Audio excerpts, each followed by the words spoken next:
সুপ্রিয় তৃতীয় শ্রেণীর শিক্ষার্থীরা এবং অভিভাবকবৃন্দ সবাইকে জানাই আসসালামু আলাইকুম। আজকে আমি চলে এসেছি নতুন ভিডিও নিয়ে বাংলা তৃতীয় শ্রেণীর বাংলা পাঠ 21 হযরত আবু বকর রাদিয়াল্লাহু তাআলার এই গল্পের অনুশীলনীর সমাধান নিয়ে। তো চলেন শুরু করি। অনুশীলনীর প্রথমেই আছে একে যুক্ত বর্ণ ভেঙে লিখি ও শব্দ বানাই। এখানে বেশ কিছু শব্দ আছে যেগুলো যুক্ত বর্ণ আছে, সেই যুক্ত বর্ণগুলো আমরা প্রথমে খুঁজে নিব, এরপর সেগুলো ভেঙে দেখব যে কি পাওয়া যায়, কোন কোন অক্ষর পাওয়া যায় এবং সেটা দিয়ে আমরা নতুন শব্দ তৈরি করব। প্রথমে আছে প্রান্তর। প্রান্তরের দন্তন্য ত হলো যুক্ত বর্ণ, এটা যদি আমরা ভেঙে লিখি তাহলে দন্তন্য প্লাস ত, আর এটা দিয়ে নতুন শব্দ হবে অন্তর। মুক্ত কয়ত, ক প্লাস ত, নতুন শব্দ রক্ত। মক্কা ক প্লাস ক, নতুন শব্দ অক্কা। জ্ঞান, এটা হচ্ছে যদি ভেঙে লিখি তাহলে বর্গীয় জ প্লাস ইও, নতুন শব্দ হয় বিজ্ঞান। এরপর আমরা দুয়ে দেখব ঘরের ভিতর থেকে শব্দ নিয়ে খালি জায়গায় বসাই। শব্দ আছে আজান, কাফেররা, তপ্ত, দয়া, রাজকোষের সহচর। তো এই শব্দগুলো নিয়ে আমরা শূন্যস্থান পূরণ করি। প্রথমে আছে কতে দুপুরের রোদে বালু তপ্ত হয়ে আছে। খতে আছে আবু বকর রাদিয়াল্লাহু তাআলার মনে দয়া হলো। গ বেলাল রাদিয়াল্লাহু তাআলার সুললিত কণ্ঠে প্রথম আজান ধ্বনিত হলো। ঘ আবু বকর রাদিয়াল্লাহু ছিলেন হযরত মুহাম্মদ সাল্লাল্লাহু আলাইহি ওয়াসাল্লামের ঘনিষ্ঠ সহচর। ও এক সময়ে কাফেররা হযরত মুহাম্মদ সাল্লাল্লাহু আলাইহি ওয়াসাল্লামকে হত্যার ঘোষণা দেন। চ আবু বকর রাদিয়াল্লাহু তাআলা রাজকোষের অর্থ ব্যয় করতেন গরিব দুঃখীদের কল্যাণে। এরপর আমরা দেখব 3 নম্বরে আছে বাক্য লিখি। তো বেশ কিছু শব্দ আছে, শব্দগুলো নিয়ে আমরা বাক্য লিখব। হিজরত, মুহাম্মদ সাল্লাল্লাহু আলাইহি ওয়াসাল্লাম মক্কা থেকে মদিনায় হিজরত করেন।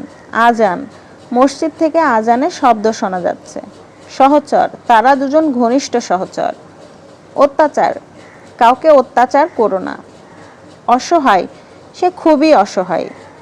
এরপর 4 নম্বরে আছে বিপরীত শব্দ জেনে নিই। উত্তপ্ত ঠান্ডা, শাস্তি ক্ষমা, মনিব দাস, কল্যাণ অকল্যাণ, জন্ম মৃত্যু। আর এরপরে আছে 5 নম্বরে উত্তর বলি ও লিখি। প্রথমে প্রশ্নগুলো আমরা দেখে নিই, সেটা হচ্ছে ক নম্বরে তপ্ত বালুর উপর কাকে শুইয়ে রাখা হয়েছিল। খ হযরত মুহাম্মদ সাল্লাল্লাহু আলাইহি ওয়াসাল্লাম কোথায় হিজরত করেন। গ ইসলামের প্রথম খলিফা কে ছিলেন। ঘ ইসলামের প্রথম মুয়াজ্জিন কে। ও হযরত আবু বকর রাদিয়াল্লাহু তাআলা মৃত্যুর আগে মেয়েকে কি বলেছিলেন।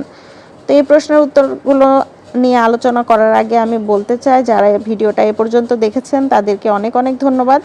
ভিডিওটা ভালো লাগলে অবশ্যই লাইক কমেন্টস করতে ভুলবেন না, আর আমার চ্যানেলটা যদি সাবস্ক্রাইব করে আমার পাশে থাকেন তাহলে এই ধরনের পরিশ্রমে আমি নিজের সার্থকতা খুঁজে পাবো। আচ্ছা, প্রথম প্রশ্ন ছিল তপ্ত বালুর উপর কাকে শুয়ে রাখা হয়েছিল। উত্তর হবে মরুর তপ্ত বালুর উপর একজন কৃতদাসকে শুয়ে রাখা হয়েছিল। খ নম্বরে আছে হযরত মুহাম্মদ সাল্লাল্লাহু আলাইহি ওয়াসাল্লাম কোথায় হিজরত করেন। উত্তর হবে হযরত মুহাম্মদ সাল্লাল্লাহু আলাইহি ওয়াসাল্লাম মক্কা থেকে মদিনায় হিজরত করেন। গতে আছে ইসলামের প্রথম খলিফা কে ছিলেন।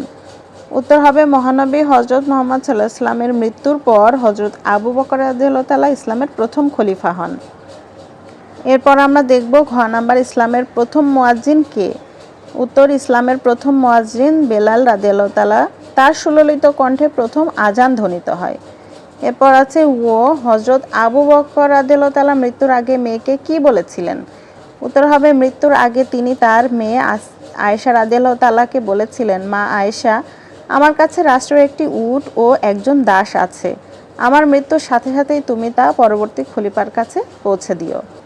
আর এগুলোই ছিল প্রশ্নের উত্তর। এরপর আমরা 6 নাম্বার দেখব সঠিক উত্তরটি বলি ও লিখি। এখানে 2টা প্রশ্ন আছে, এগুলো সঠিক উত্তরের পাশে আমাদেরকে টিক চিহ্ন দিতে হবে। প্রথম প্রশ্ন হচ্ছে তপ্ত বালুর পাশ দিয়ে হেঁটে চলেছেন। উত্তর খ হযরত আবু বকর রাদিয়াল্লাহু তাআলা। কৃতদাস অর্থ। উত্তর ক কেনা গোলাম। এরপর আমরা দেখব 7 নম্বরে আছে মূল পাঠ দেখে বিরাম চিহ্ন বসাই। মানে এখানে বইয়ের গল্প থেকে প্রথম কয়েকটা লাইন তুলে দেওয়া হয়েছে, যেখানে বিরাম চিহ্ন নেই, মানে দাড়ি কমা বা উদ্ধৃতি চিহ্ন নেই, আমাদেরকে সেটা মূল পাঠ দেখে ঠিক করে বসাতে হবে। তো প্রথমে দেখব আরবের মোর প্রান্তর, এখানে হবে দাড়ি। দুপুরের রোদে বালু তপ্ত হয়ে আছে, দাড়ি। পা রাখা কঠিন, দাড়ি। সেই বালুর উপর দিয়ে হেঁটে চলেছেন হযরত আবু বকর রাদিয়াল্লাহু তাআলা, দাড়ি। তিনি দেখলেন এখানে কমা, উত্তপ্ত বালুতে শুয়ে আছে এক যুবক, দাড়ি। যুবকের পাশে তার মনিব দাঁড়িয়ে আছে, এখানে দাড়ি হবে। এরপর হযরত আবু বকর রাদিয়াল্লাহু তাআলা বললেন কমা, কি করেছে এই যুবক, জিজ্ঞাসা চিহ্ন, এখানে উদ্ধৃতি চিহ্ন হবে।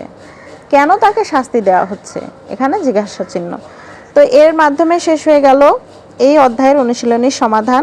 তো যারা এ পর্যন্ত ছিলেন আবারও ধন্যবাদ। ভালো লাগলে লাইক কমেন্টস করবেন, আমার চ্যানেলটা সাবস্ক্রাইব করতে ভুলবেন না। তো আজকের মতো এ পর্যন্ত, আল্লাহ হাফেজ।